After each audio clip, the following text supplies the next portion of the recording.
ഇറാനിലെ സ്ഥിതിഗതികൾ അത്യന്തം ഗുരുതരമാകുന്നു. ദിവസങ്ങൾക്കകം യുദ്ധം ജയിക്കും എന്ന് കരുതി ഇറങ്ങിത്തിരിച്ച അമേരിക്കയ്ക്ക് പിഴച്ചുവോ? ഇസ്രയേലിൻ്റെ കണക്കുകൂട്ടലുകൾ തെറ്റിയോ? ഇറാൻ യുദ്ധം കൂടുതൽ വഷളാകുന്ന നിലയിലേക്ക് കാര്യങ്ങൾ മാറുന്നു. ഇറാനെ ഏതു വിധേനയും പിടിച്ചു കെട്ടിയേ തീരൂ എന്ന് കരുതുന്ന അമേരിക്കൻ ഇസ്രയേൽ സഖ്യത്തിൻ്റെ കരൂ നീക്കങ്ങൾക്ക് ഇറാൻ ഓരോ ദിവസവും തടയിടുന്ന കാഴ്ചയാണ് ഇപ്പോൾ കാണുന്നത്. അമേരിക്കയുടെയും ഇസ്രയേലിൻ്റെയും പടക്കോപ്പുകൾക്കും ഇൻ്റലിജൻസിനും മുൻപിൽ പിടിച്ചു നിൽക്കാൻ ഇറാൻ നല്ലതുപോലെ കഷ്ടപ്പെടുന്നു. ഇന്നല്ലെങ്കിൽ നാളെ ഇറാൻ വീഴും എന്ന് നിസ്സംശയം പറയാം. പക്ഷേ ഇറാൻ വീഴുന്നതിന് മുൻപുള്ള ഓരോ നിമിഷവും ശത്രുവിനെ ഏതെല്ലാം രീതിയിൽ കൊത്തിപ്പറിക്കാമോ ആ വഴികളെല്ലാം അവർ ഉപയോഗിച്ചുകൊണ്ടിരിക്കും. 1 മാസത്തിലധികമായി ഇറാനിൽ ഇൻ്റർനെറ്റ് ഇല്ല. ലോകത്ത് ഇതുവരെ രേഖപ്പെടുത്തിയിട്ടുള്ളതിൽ വെച്ച് ഏറ്റവും ദൈർഘ്യമേറിയ രാജ്യവ്യാപകമായ ബ്ലാക്ക് ഔട്ടുകളിൽ ഒന്നാണിത്. ഇപ്പോൾ തന്നെ 1000-ലധികം മണിക്കൂറുകൾ ഷട്ട് ഡൗണിലായിരിക്കുന്നു. ഇറാനിയൻ ഭരണകൂടം സാധാരണ ജനങ്ങൾക്ക് ഇൻ്റർനെറ്റ് വിച്ഛേദിക്കുന്നത് അവിടെ നടക്കുന്നതൊന്നും ലോകം അറിയരുത് എന്നുള്ളതുകൊണ്ടാണ്. ലോകം അവിടെയുള്ളവരുടെ വേദന കാണണമെന്ന് ആഗ്രഹിക്കുന്നവരെ നിശബ്ദരാക്കുകയാണ്. സെൻസർഷിപ്പിൻ്റെയും ഭയത്തിൻ്റെയും മതിലുകൾക്ക് പിന്നിൽ സത്യത്തെ കുഴിച്ചുമൂടുകയാണ്. ആധുനിക ലോകത്ത് ആളുകളെ ഒറ്റപ്പെടുത്താനും അടിച്ചമർത്തൽ മറയ്ക്കാനും പ്രതിരോധം തകർക്കാനും ഉപയോഗിക്കുന്ന ഏറ്റവും വലിയ ആയുധമാണ് ഇൻ്റർനെറ്റ്. ആ ഇൻ്റർനെറ്റിന് പൂട്ടിടുമ്പോൾ കുറ്റകൃത്യം അപ്രത്യക്ഷമാകുന്നില്ല. 10,000-ങ്ങളെ കൊന്നൊടുക്കിയ നീചകൃത്യത്തിൻ്റെ തെളിവുകളെ ഭരണകൂടം ഭയപ്പെടുന്നു. ഇറാനിയൻ ഭരണകൂടത്തിനെതിരെ പ്രതിഷേധിച്ച 19 വയസ്സുള്ള മുഹമ്മദ് അമീൻ ബിഗ്ലാരിയ വധിക്കപ്പെട്ടു. അമ്മയെ നേരത്തെ നഷ്ടപ്പെട്ട മുഹമ്മദ് രോഗിയായ തൻ്റെ പിതാവിനെ പരിചരിച്ചു വരികയായിരുന്നു. അത്യന്തം ദുഃഖകരമായ ഒരു വാർത്തയാണിത് എന്ന് പറയാതെ തരമില്ല. ഇരട്ടത്താപ്പിന് പേരുകേട്ടവരാണ് ഇറാനിലെ ഭരണാധികാരികൾ. നാട്ടിൽ സാധാരണ ജനങ്ങൾക്ക് ഒരു നിയമവും സ്വന്തക്കാർക്ക് മറ്റൊരു നിയമവും എന്നതാണ് അവസ്ഥ. ഇറാനിയൻ ഭരണകൂടത്തിലെ ഭൂരിഭാഗം നേതാക്കന്മാരുടെയും മക്കളും അമേരിക്കയിലും ജർമ്മനിയിലുമാണ്. കൊല്ലപ്പെട്ട ഖാസിം സുലൈമാനിയുടെ അനന്തരവൾ അല്പവസ്ത്രധാരിയായി അമേരിക്കയിൽ താമസിച്ചു. ഇറാനിലെ മതഭീകര ഭരണകൂടത്തിൻ്റെ പ്രചാരകയായി ജീവിച്ചു പോരുന്നു. ഏതാണ്ട് സമാനമായ കേസായിരുന്നു മറ്റൊരു ഇറാനിയൻ നേതാവായിരുന്ന ലാറിജാനിയുടെ മകളുടേതും.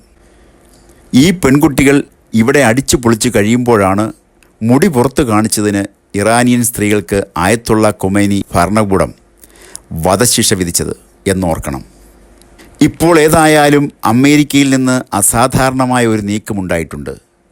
2019 ഹമീദ സുലൈമാനി ഹഫ്ഷറിന് അഭയം നൽകുകയും 2021 ഗ്രീൻ കാർഡ് നേടുകയും ചെയ്ത അവർക്ക് 2026 ഇറാൻ്റെ ഭരണകൂടത്തെ പിന്തുണച്ചതിനും അമേരിക്കൻ സൈനികർക്കെതിരായ ആക്രമണങ്ങളെ പ്രശംസിച്ചതിനും US ഗ്രീൻ കാർഡുകൾ റദ്ദാക്കപ്പെട്ടു.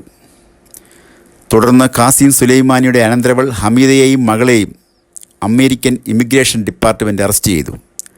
സുരക്ഷയ്ക്ക് ഭീഷണിയായ ഒരു തീവ്രവാദ സംഘടനയായ IRGCയെ പിന്തുണച്ചുകൊണ്ട് അവർ അമേരിക്കയിൽ സുഖമായി ജീവിച്ചു വരികയായിരുന്നു. ഇപ്പോൾ അവർ നാടുകടത്തൽ നടപടി നേരിടുന്നു. കൊല്ലപ്പെട്ട മറ്റൊരു നേതാവ് ലാറിജാനിയുടെ മകൾ അമേരിക്കയിൽ ക്യാൻസർ രോഗവിദഗ്ധയായിരുന്നു. മുൻ ഇറാനിയൻ പ്രസിഡന്റ് മുഹമ്മദ് ഖഥാമിയുടെ മകൾ ലീല ഖഥമി ന്യൂയോർക്കിലെ യൂണിയൻ കോളേജിൽ ഗണിതശാസ്ത്ര പ്രൊഫസറാണ്. മുൻ woman and family affairs vice president മൗസമെ എബ്റ്റേക്കറുടെ മകൻ ഈസ ഹഷമി ലോസ് ആഞ്ചൽസിലെ ഒരു അസോസിയേറ്റ് പ്രൊഫസറാണ്. യഫ്സാൻ നൊബാക്ക് മുൻ MP അലി നൊബ്ഖാവിൻ്റെ മകനാണ്. ജോർജ് വാഷിങ്ടൺ യൂണിവേഴ്സിറ്റിയിലെ അസോസിയേറ്റ് പ്രൊഫസറായി ജോലി ചെയ്യുന്നു. സഹ്റ മൊഹ്ഗേഗ് ദമാത്ത് ഇല്ലിനോയ്സ് യൂണിവേഴ്സിറ്റിയിലെ ഉർബാന ചമ്പയിൽ ഫാക്കൽറ്റിയിൽ ജോലി ചെയ്യുന്നു. സൈനബ് ഹജാരിയൻ മസാച്യുസെറ്റ്സ് ലോവൽ യൂണിവേഴ്സിറ്റിയിലെ ബയോമെഡിക്കൽ എഞ്ചിനീയറിംഗ് പ്രൊഫസറായി ജോലി ചെയ്തു വരുന്നു.